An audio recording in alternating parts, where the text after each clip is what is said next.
하나님 말씀은 사도행전 1장 11절 말씀부터 공부하겠습니다. 사도행전 1장 11절 말씀입니다. 가로되 갈릴 사람들아 어찌하여 서서 하늘을 쳐다보느냐. 너희 가운데서 하늘로 올리우신 이 예수는 하늘로 가슴을 본 그대로 오시자 하였느니라. 한절 말씀을 공부하겠습니다. 주님께서 언제 다시 오실까 하는 것은 우리 모든 신자들에게 가장 관심 있는 내용이고, 또 세상 사람들까지도 반은 호기심으로, 반은 장난삼아서 늘 관심을 갖고 있는 부분입니다. 지난주에 주님께서 다시 오실 징조로서, 말세의 징조로서 첫째 기근이 있고 지진이 있고 전쟁이 있고 환난과 난리가 있는 것을 그 징조로 하는 뜻을 살펴보았습니다. 그런데 문제는 이 말세가 우리가 생각하는 것하고 뜻이 별로 일치하지 않는다는 사실입니다. 언제부터 말세라고 하느냐 하면 주님이 이 땅에 오셔서부터 말세입니다. 이 사도행전에서부터 말세고, 그 말세가 2000년이 되도록 아직도 그냥 말세입니다. 말세가 너무 길어서 이제 말세라는 말이 조금 그 빛을 잃어가고 있는 실정입니다. 그때도 곧 주님이 오신다 그랬고, 지금도 곧 온다 그랬고, 그러니까 이제 와서는 2000년이나 속아온 인류 역사가 이제 예수님이 곧 오신다는 데 대해서 더 이상 위협을 느끼지 않게 되고 말았습니다. 이 말세라는 뜻은 우리가 생각하는 그런 식으로 성경에 기록되어 있지 않습니다. 이 뜻을 이해하기 위해서 창세기 5장에 있는 한 가지 사건을 통해서 말세에 관한 뜻을 조금 먼저 이해하도록 합니다. 창세기 5장을 펴시면 거기 옛날 아담이 살던 시대의 족보들과 수명이 나옵니다. 여러 사람이 부러워하는 수명입니다. 전부 900년 이상을 삽니다. 그런데 이 창세기 5장은 그 별명을 죽음의 족보라 그럽니다. 왜냐하면 900년을 살았든 800년을 살았든 끝이 죽었다로 끝나기 때문입니다. 이 5장 1절을 보시면 아담 자손의 계보가 이러하니라 이렇게 되어 있습니다. 아담의 후손은 다 죽습니다. 몇백 년, 몇천 년을 사느냐가 문제가 아니라 끝이 죽음으로 끝납니다. 그러나 여러분 잘 아시는 대로 신약 성경 1장, 그러니까 마태복음 1장 1절은 이렇게 시작합니다. 아브라함과 다윗의 자손 예수 그리스도의 세계라. 그 세계의 계자는 이을 계자입니다. 말하자면 예수 그리스도의 족보라. 잘 아시는 대로 거기는 아브라함이 이삭을 낳고 이삭이 야곱을 낳고 죽었다는 기록이 없이 낳는 족보만 나와서 그걸 이것과 대비해서 생명의 족보라 그럽니다. 예수님의 족보는 생명의 족보고 아담의 족보는 이제 죽음의 족보가 됩니다. 근데 모두가 뭘 부러워하냐면 여기서 어이구 900년이나 살았대 꼽아보죠. 야, 아직도 그러면 아직도 여기 산 사람들하고 비교하면 우리 900하고도 몇십 년을 더 살 게 남아있으니 얼마나 좋으냐 그럽니다. 이건 오래 산 것이 그 기록 목표가 아니라 죽고야 말았다 하는 것이 기록 목표이기 때문에 부러워할 것이 못 됩니다.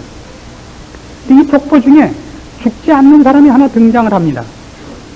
21절 보시면 에녹입니다. 에녹은 65세에 무드셀라를 낳았고, 무드셀라를 낳은 후 300년을 하나님과 동행하며 자녀를 낳았으며 그가 365세를 향수하였더라. 에녹이 하나님과 동행하더니 하나님이 그를 데려가심으로 세상에 있지 아니하였더라. 우리가 관심을 갖는 건 이겁니다. 에녹은 이 족보 속에서 어떻게 유일하게 죽음을 면하게 되었느냐 하는 것입니다. 이유는 간단하죠. 하나님과 동행했기 때문입니다. 또 묻는 겁니다. 에녹은 어떻게 해서 하나님과 동행하는 신앙을 갖게 되었느냐 하는 것입니다. 다른 사람들 다 안 가지고 죽었는데 어떻게 에녹은 그런 신앙을 가질 수 있었느냐. 거기에 무슨 부드러워진 표현이 없습니다. 가만히 살펴보니까 그의 생애가 365년인데 하나님과 언제 동행하냐면 무두셀라를 낳은 후 300년을 동행하고 그 전에는 아니었던 것 같습니다. 그러니까 무두셀라라는 아들을 낳는 것이 에녹에게 있어서는 신앙의 중요한 전기가 되었던 것 같은 힌트를 가집니다. 무두셀라라는 이름이 재미있습니다. 무두셀라라는 뜻은 그가 죽으면 심판이 임한다는 뜻입니다. 그건 평소에 우리가 낳은 애들에게 붙여주는 이름은 아닙니다. 우리가 제일 많이 붙여주는 여자 이름이 뭐죠? 제일 많은 여자 이름 영자. 옛날에 그랬어요. 영자. 아들은 철수, 영선 이런 게 많았죠. 그런 이름을 하고는 전혀 다르지 않습니까? 뜻이. 그가 죽으면 심판이 임한다. 그럼 그런 이름은 그냥 지을 수는 없는 거고 무슨 계시를 받지 않았는가 싶은 겁니다. 그럼 여기 정말 그런 계시를 에녹이 받았는가 하는 데 대한 말하자면 증거 구절이 나옵니다. 신약 성경 유다서면 여러분 가지신 성경 신약 맨 끝 요한계시록 바로 앞에 있습니다. 신약 성경 398페이지 유다서 14절입니다. 유다서는 1장밖에 없습니다. 14절 398페이지입니다. 아담의 7세 손 에녹이 사람들에게 대하여도 예언하여 이르되 보라 주께서 그 수만의 거룩한 자와 함께 임하셨나니 이는 뭇사람을 심판하사 모든 경건치 않은 자의 경건치 않게 행한 모든 경건치 않은 일과 또 경건치 않은 죄인의 주께 거스리한 모든 강탁한 말을 인하여 저희를 정죄하려 하심이라 하였느니라. 에녹이 뭘 예언했다고요? 하나님의 심판을 예언했답니다. 그 계시를 받은 것이 분명해 보입니다. 그러니까 말하자면 어느 날 하나님이 비몽사몽간에 에녹에게 찾아오셔서 내가 이 죄악된 세상을 심판하겠다. 내가 너한테 아들을 줄 텐데 그 아들이 죽는 날이 내가 세상을 심판하는 날이다. 그러니 네 아들 이름을 그가 죽으면 심판이 임한다라고 해라. 이름이 좀 길어요, 그죠? 네가 죽으면 심판이 임하는 애야. 학교 가라. 이겁니다. 얘야, 네가 죽으면 심판이 임하는 애야. 숙제했느냐? 이거예요. 그럼 여러분 잘 생각해 보시죠. 에녹 쪽에서 볼 때 자기 아들 무두셀라가 죽는 날이 심판이 떨어지는 날입니다. 그러면 언제까지는 마음을 놓고 있어도 됩니까? 언제까지 마음을 놔요? 죽을 때까지는 어떻게 마음을 놔요? 살아있는 동안은 어떻게 마음을 놔요? 언제 죽을지 모르는데. 그럼 정답이 아니라고요. 무두셀라가 살아있는 동안은 마음을 놓는다. 아닙니다. 죽으면 끝이니까. 심판이 임할 것에 대하여 대비하려면 어느 동안에 해야 돼요? 살아있는 동안에 해야죠. 그러니까 살아있는 동안이 마음 놓을 기간이 못 돼요. 왜? 언제 죽을지를 아무도 모르니까. 그러니까 언제까지 마음을 놓을 수 있어요? 죽기 전이 아니고, 무두셀라가 죽으려면 꼭 하나 뭘 해야 되냐면 태어나야 죽을 거 아니에요. 그러니까 태어나기 전까지는 마음을 놓아도 됩니다. 순서가. 그렇죠? 그가 죽는 날이 심판이 임하는 거니까 죽으려면 태어나야 될 거 아니에요. 그러니까 에녹도 신앙을 가만 보면 언제는 동행한 거가 안 나와 있냐면 무두셀라를 낳기 전에는 동행했다는 기록이 없어요. 무두셀라를 낳은 후 300년은 동행해요. 왜? 태어나자마자 죽을지도 모르는 거 아니에요. 그러니까 태어나는 날부터는 그 다음에 이제 긴장일변도죠. 무두셀라가 몇 년을 살았죠? 근데 969년이나 살았어요. 그러니까 다행히도 오래 살아서. 바로 이것이 성경이 얘기하는 말세라는 뜻입니다. 말세란 기간이 얼마나 기냐에 관한 얘기가 아니라 순서에 관한 것이란 말이죠. 이제 최후의 심판은 누가 오시는 것이죠? 예수님이 오시는 겁니다. 예수님이 심판으로 오시는 날이 마지막 날입니다. 그럼 언제까지 마음을 놓고 있을 수 있습니까? 오시는 날까지? 언제 올지 모르는데 어떻게 마음을 놓고 있습니까? 예수님이 재림하시는 날이 끝입니다. 그럼 언제까지는 마음을 놓아도 좋다. 언제까지는? 초림 때까지는 마음을 놔도 되죠. 재림하셔야 되죠. 두 번째 오시니까 첫 번째 오시는 사건이까지는 마음을 놔도 되지만 첫 번째 한번 예수님이 오셨다 가신 다음에는 이제 언제 오실지 모르는 거예요. 즉 이제 주님께서 심판하시는 그 사건까지는 남아있는 다른 그것보다 앞서야 할 사건과 순서가 없다고요. 기간이 얼마나 기냐는 몰라요. 그 순서가 남은 게 없단 말입니다. 남은 순서는 이제 심판만, 재림하는 날만 남아있어요. 그래서 그걸 말세라 그러는 겁니다. 그 전 사건이 남아있는 것이 없기 때문에 이제 어느 날이고 이제 주께서 오시는 게 끝이에요. 옛날 구약시대는 주님께서 심판으로 오시기 전에 한 가지 사건이 더 있어야 됐어요. 그게 뭐냐면 예수님 일단 초림을 하셔야 된다고요. 한 번 오셔서 십자가를 지시고 가셨다가 심판하러 오셔야 돼요. 그럼 심판은 최소한 주님께서 처음 오셔서 십자가를 지는 일이 있은 다음에 일어나니까 말세가 아니라고요. 그럼 이제 주님이 오시자 이건 말세요. 오실 일이 이루어졌으니까 남은 일은 심판밖에 안 남았단 말이에요. 그래서 그때부터 지금까지 말세인 거예요. 그래서 주님이 승천하시자 그때부터 말세다예요. 말세다. 이젠 끝장이다. 그게 몇 년이 될지 모릅니다. 순서상으로 끝장입니다. 그것이 기간이 얼마나 될지 모르기 때문에 주님의 오심을 뭐라 그러죠? 어떻게 오신다고요? 도적같이 오신다. 주님은 도적같이 오신다. 왜요? 그 기간을 모르니까. 이제 남아있는 순서는 심판으로 오시는 것뿐이고 그 기간은 모릅니다. 우선 그것이 얼마나 확실한 사실인가 하는 것을 이 무드셀라 사건에서 조금 더 살펴보고 지나가기로 합시다.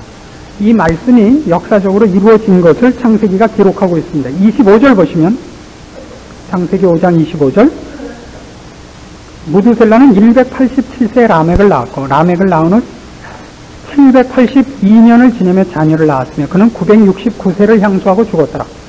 라멕은 182세에 아들을 낳고 그 이름을 노아라 하였다. 그러니까 족보가 이렇게 됩니다. 에녹의 아들이 무드셀라, 무드셀라의 아들이 라멕, 라멕의 아들이 노아입니다.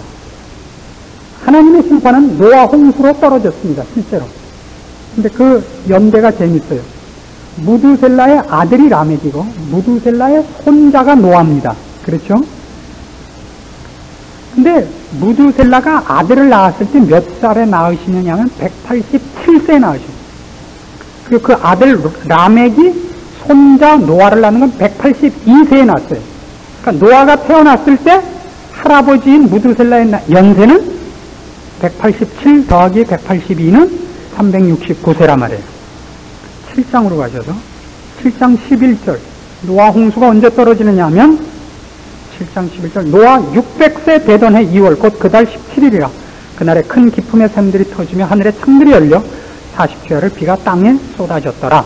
노아 홍수가 드디어 일어납니다. 노아 몇 살이에요? 600살. 할아버지 연세가 몇 살일 때 그러면? 969살일 때. 369살에 노아를 낳았으니까 노아 600세면 할아버지 연세는 969세. 무드셀라는 몇 살에 돌아가셨다고요? 969세. 무드셀라라는 이름의 뜻이 뭐라고요? 그가 죽으면 심판이 임한다라는 뜻이었다고요. 재밌죠? 고우영 만화보다도 재미있는 창세기 말씀. 여기에서 우리가 재미있는 건 그게 아니라 하나님은 그가 정하신 것과 그가 말씀하신 것을 시건치 아니하십니다. 그러나 여기 창세기의 족보 중에 무드셀라의 나이가 제일 긴 것은 그런 의미에서 상당히 의미심장한 것입니다. 하나님이 심판을 가능한 한 늦추심으로써 더 많은 사람을 회개케 하는 기간을 주시는 겁니다. 기회를 주시는 것이죠. 그러나 순서적으로는 이제 변함이 없는 겁니다. 그 중간에 다른 순서가 없다고요. 그래서 이제 도적같이 오실 겁니다. 그러나 이 도적같이 오신다는 건 그런 의미에서 언제 오실지는 모른다. 오실 건 사실은 언제 오실 건지는 모른다라는 내일일지 10년 후일지 100년 후일지 1000년 후일지 모른다는 의미에서 도적같이는 아닌 것입니다. 데살로니가 전서 5장으로 가보십시다. 신약성경 332페이지 데살로니가 전서 5장 1절부터 옵니다. 형제들아 때와 시기에 관하여는 너희에게 쓸 것이 없음은 주의 날이 밤에 도적같이 이룰 줄을 너희 자신이 자세히 알미라. 저희가 평안하다 안전하다 할 그때 잉태된 여인에게 해산 고통이 이름과 같이 멸망이 호련히 저희에게 이르리니 결단코 피하지 못하리라. 형제들아 너희는 어두움에 있지 아니하며 그날이 도적같이 너희에게 임하지 못하리니 너희는 다 빛의 아들이여 낮의 아들이라. 우리가 밤이나 어둠에 속하지 아니하나니 그러므로 우리는 다른 이들과 같이 자지 말고 오직 깨어 근신할지라. 도적같이 임하는데 우리에겐 도적같이 안 된답니다. 자, 여기서 우리가 몇 가지 분명한 사실을 정리를 해야 합니다. 도적같이 임한다는 뜻이 뭐냐, 말세가 뭐냐 하는 것을 한꺼번에 정리를 합시다. 말세라는 뜻은 기간이 얼마나 남았느냐라는 뜻이 아니라 순서가 남은 것이 그것밖에 없다는 뜻에서 말세입니다. 남은 순서는 오시는 것밖에 없고 심판밖에 없습니다. 이제 정말 이 세상을 끝내는 순서만 남아 있습니다. 그것이 얼마나 있다가 이루어질지 모릅니다. 그 기간이 얼마다라고 얘기하는 것은 성경이 추적하고 싶어하는 중요한 내용에는 들지 않습니다. 근데 그것이 왜 도적같으냐? 언제일지 모르기 때문에 도적같이다는 아니랍니다. 왜요? 도적같이 임할 것이지만 형제들아 너희는 어둠에 있지 아니하며 그날이 도적같이 너희에게 임하지 못한다. 우리에겐 도적같지 않다는 겁니다. 그러니까 지금 이 도적같이 임한다는 것은 그래서 언제 올지 모른다는 의미, 도둑이 언제 들어올지 모르잖아요. 1시에 올지 3시에 올지 그런 의미의 도적가치가 아닌 것입니다. 이 도적가치는 주님이 복면을 하고 오신다고는 물론 아니겠죠. 그렇죠? 그럼 이 도적가치는 뭐냐? 여기에 뜻하는 바는 저들은 어둠에 속해 있기 때문에 그것을 갑자기 당하고 우리는 거기에 속하지 않고 있어 그걸 준비하고 있기 때문에 도적같이 당하지 않을 거랍니다. 이 말이 시사하는 바는 세상 사람들은 주님의 오심에 대한 대비가 없기 때문에 당황하고 놀랍게 맞이할 것이고 우리는 준비하고 있다가 맞이할 것이다라는 의미에서 도적같이인 것입니다. 그럼 그것이 어떤 생활, 어떤 자세를 말하는 것인가 하는 것을 누가복음 17장에 있는 주님의 설명을 다시 듣기로 합니다. 주님께서 오실 때 세상이 어떤 모습이겠느냐 하는 것에 대한 그 징조에 관한 것, 표적, 그때는 세상이 어떤 모양이겠느냐라는 제자들의 질문에 대한 답입니다. 17장 26절입니다. 노아의 때에 된 것과 같이 인자의 때에도 그러하리라. 노아가 방주에 들어가던 날까지 사람들이 먹고 마시고 장가들고 시집가더니 홍수가 나서 저희를 다 멸하였으며 또 롯의 때와 같으리니 사람들이 먹고 마시고 사고 팔고 심고 집을 짓더니 롯이 소돔에서 나가던 날에 하늘로서 불과 유황이 비오듯 하여 저희를 멸하였느니라. 인자에 나타나는 날에도 이러하리라. 이게 도적같습니다. 그러니까 지금 두 가지 예를 들고 있어요. 하나는 소돔 고모라의 멸망이고 하나는 노아 홍수입니다. 주님께서 예를 드는 것은 주께서 오시는 때에도 세상 사람들은 주님의 오심에 대한 준비가 없을 것이라는 거죠. 그리고 주님께서 오셔서 가치 있게 인정하고 주님께서 오셔서 벌할 것, 그 구별을 못하고 있다는 말입니다. 쓸모없는 것, 쓸데없는 걸 준비하고 있을 것이랍니다. 여기 등장한 것이 얼마나 재밌나 보세요. 장가들고 시집가는 일, 먹고 마시는 일, 사고 파는 일, 심고 거두는 일, 이게 죄입니까? 이건 죄가 아닙니다. 이런 일을 하지 말라는 뜻이 아닙니다. 이것 밖에 모른다는 뜻입니다. 먹고 마시고 시집가고 장가가는 것이 왜 잘못이겠습니까? 그러나 그것 밖에 모른다면 그것만 하고 있다고요.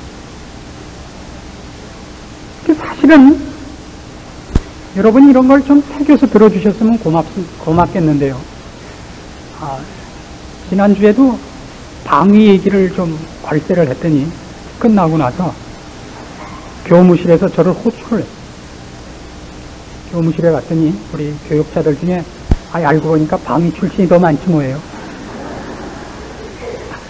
그냥 창문으로 톡 꼈습니다. 요새 방위도 아주 서슬이 포래요. 숫자가 많아지니까. 어떤 특정 분이나 특정한 어떤 데를 뭐라 그러는 것이 아닌 줄 여러분이 충분히 이해하시리라고 믿습니다만은 또 꼭 상처를 받으신 분이 있을까 제가 좀 겁이 나서 그렇습니다. 지금 이 일도 그래요.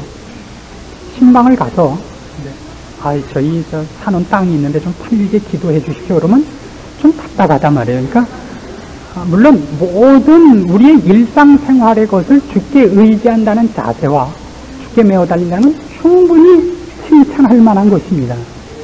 기도할 것이 아주 땅 팔리는 거랑 애 합격하는 것밖에 없다는 건 지금 여기에 저촉된단 말입니다. 그러니까 주께서 다시 오실 때 세상 꼴이 어떻겠느냐. 그러니까 세상은 어디로 가느냐 그럴 때 이것밖에 안 한다고요. 시집가고 장가가고 먹고 마시고 사고 팔고 심고 거두고만 한다고요. 무언 안 하고 영원한 나라에 대한 준비는 안 하고. 여러분 잘 아시는 대로 마태복음 6장 33절 얘기해요. 너희는 먼저 그의 나라와 그의 의를 구하라요. 이게 바로 이 얘기입니다. 뭔 하지 말고 왜 먹고 마시고 있는 것을 위하여 염려하느냐. 하늘 아버지께서 너희에게 필요한 것을 다 아시느니라. 너희는 먼저 그의 나라와 그의 의를 구하라. 그리하면 이 모든 것을 너희에게 더 하시리라. 그러니까 우리는 이걸 준비하고 있어야 된다고요. 세상 사람들은 영원한 나라에서 필요한 것을 준비하고 있거나 영원한 나라에 관한 것을 대비하고 있지 않으니까 주님께서 다시 오실 때 화들짝 놀랄 수밖에 없단 말이에요. 그게 도적같은 거예요. 도둑놈이 오는 거는 어느 때 올지 모른다는 것만 있는 것이 아니라 도둑이 들 줄도 모르고 있는 거 아니에요. 그러다가 어느 날 갑자기 눈을 떠보니까 누가 들어와 있는 거 아니에요. 누군가는 하드날에서 도둑이야 그랬더니 도둑이 깜짝 놀라더니 놀랬잖아 이 그리고 유유히 나가시더랍니다. 놀랬다고. 우리가 그렇게 놀랄 거란 말이죠. 그 놀람 속에는 영원한 것, 진짜 필요한 것을 준비하지도 않았고 깨닫지도 못했던 놀람, 그것 때문에 도적같은 거예요.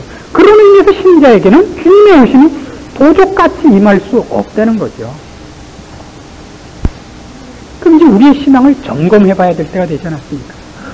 이제 언제 오실지 모릅니다. 그걸로 여러분을 협박하려고 그러는 것이 아닙니다. 그것이 기간이 얼마나 될지 모릅니다. 그러나 남아있는 순서는 그거밖에 없습니다. 그리고 그것이 끝 순서고 그렇게 오시면 이제 끝입니다.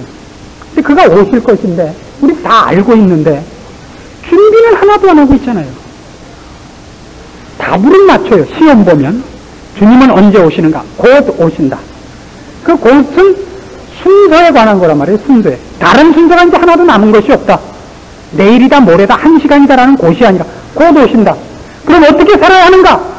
주님이 오실 날을 대비하면서 지혜로운 열처녀같이 깨어 있어야 된다. 그래서 당신은 뭘 하고 있는가? 나는 집을 사고 팔고 있다. 이건 안 된단 말이에요. 그런 행위를 하지 말라는 것이 아닙니다. 삶이라는 것은 우리가 에덴 동산에서 쫓겨날 때부터 하나님께 부여받은 일종의 가장 기본적인 책임입니다. 이마에 땀이 흘러야 먹도록 되어 있습니다. 그러니까 가만히 앉아서 하늘나라만 바라보고 있으라는 것은 아닙니다. 우리들은 매일매일의 생활을 성실히 수행해야 됩니다. 그러나 그것이 전부고 그것이 유일한 목표이기 때문에 그러는 사람들은 아닙니다.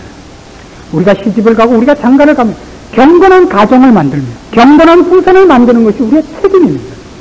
우리가 사회생활을 하면 삶에서 우리가 얼마나 정직하게 살며 성실히 살며 영원한 나라를 준비하는 자로서 보이는 일에서부터 얼마나 정직하고 근면하고 충성되고 성실하게 사는가를 증명해내면서 실천하면서 마찬가지로 영원한 것에 대해서 그렇게 하는 자로 존재하는 것입니다. 그러나 세상은 그렇지 않죠. 이것이 전부이기 때문에 수단 방법을 가리지 않고 목적을, 세상적인 목적, 결과를 얻는 것만 싸우고 있습니다. 그것만 하고 있다고요. 비가 와서 이제 몽땅 홍수가 나서 지구를 덮을 건데 집 짓고 있단 말이죠. 그건 아무 쓸모없는 거다 이거예요. 비가 올 거면 준비해야 될 건 배라 말이에요. 오히려 노아는 방주를 만들고 있는데 세상 사람들은 밭 갈고 씨 뿌리고 시집가고 장가가고 집 짓고 사고 팔고 있다고요. 죽어도 먹고 죽은 귀신은 때깔이 곱대면요. 그건 살아있는 사람을 봐주는 거지 죽은 사람끼리는 안 보아주는 거라고요. 때깔 곱게 돌아가시려고요. 이것같이 미련한 건 없다 이거죠.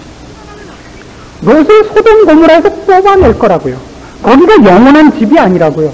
거기는 이제 유황불로 내려서 태워 없을 것인데 거기서 내 땅이 크다 네 땅이 크다를 싸워서 뭐하냐. 거기 한꺼번에 묻어버릴 건데 거기서 나와야 되는데 거기서 나올 거라면 거기서 재산을 증식하고 거기에 털을 닦고 거기에서 뭘 본세를 잡고 하는 건 우스운 일 아니겠느냐 하는 것이 성경의 의미인 것입니다.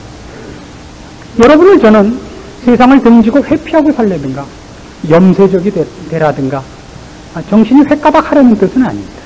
그러나 우리가 세상에서 사는 모든 삶의 자세들은 영원한 것을 추구하는 자의 나타난 표현인 것입니다. 말하자면 신자에게 있어서 효도가 신자에게 있어서 이웃을 사랑하는 것이 하늘 아버지를 공경하는 것과 하나님을 사랑하는 것의 보이는 표현이듯이 효도를 하면 하나님이 좋아하신다라는 법이 아니라 하나님을 보이는 이웃을 보이는 부모를 공경치 못하는 이가 어떻게 보이지 않는 하나님을 사랑하겠느냐 하는 식으로 우리의 세상에서 성실한 삶의 모습이 있다면 그건 세상을 목표하고 세상의 것으로 결과하기 위한 노력이 아니라 그 영원한 것을 준비하는 자세의 나타난 표에 불과해야 된다 이겁니다.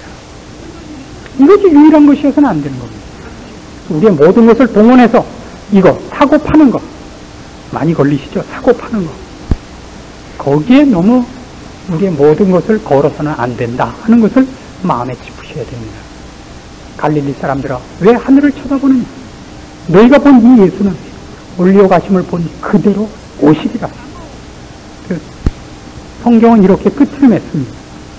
요한계시록 22장에 가시면 22장 20절 말씀입니다. 여러분 성경의 맨 끝입니다. 22장 20절 이것들을 증거하신 이가 가라사대 내가 진실로 속히 오리라 하시거늘 아멘 주 예수여 오시옵소서. 속히 오실 겁니다. 우린 이것 때문에 이 자리에 와 있는 것 아닙니까? 그 준비하는 일들이 우리들에게 가장 시급한 것인 줄 아셔야 됩니다. 좋은 학교를 다니면 공부를 잘해야 되듯이 우리가 예수를 믿었으면 예수를 잘 믿어야 됩니다. 다른 어떤 것보다도 예수를 잘 믿고 예수를 잘 믿는 것이 우리에게 주님이 오시는 것이 기쁘고 반갑고 갈급해야 됩니다. 그렇게 여러분의 신앙을 점검해 보시는 시간 되시기를 바랍니다. 기도하십시오. 하나님 아버지의 은혜를 감사합니다. 우리를 사랑하시며 축복하시며 주의 자녀 되게 하셨습니다. 이제 주의 오실 날을 기다리는 자로서 우리가 과연 주님 다시 오셨을 때 당황하지 않고 부끄럽지 않고 기쁨으로 주를 만날 수 있는가 돌아보게 하셨습니다. 나태하고 게으르고 무지하고 미련한 것이 있었거든 회개케 하시고 주께서 주신 약속들을 다시 한번 되새겨 주님 앞에 칭찬받는 자로 깨어있는 자로 준비된 자로 다시 한번 우리를 굳게 붙잡아 주시옵소서. 주의 나를 바라보는 자답게 믿음 위에 서게 하시고 세상은 유혹과 시험과 위협에 굴하지 않고 충성되이 우리의 신앙의 길들을 걸어가는 자들 되게 하옵소서. 예수님의 이름으로 기도합니다. 아멘.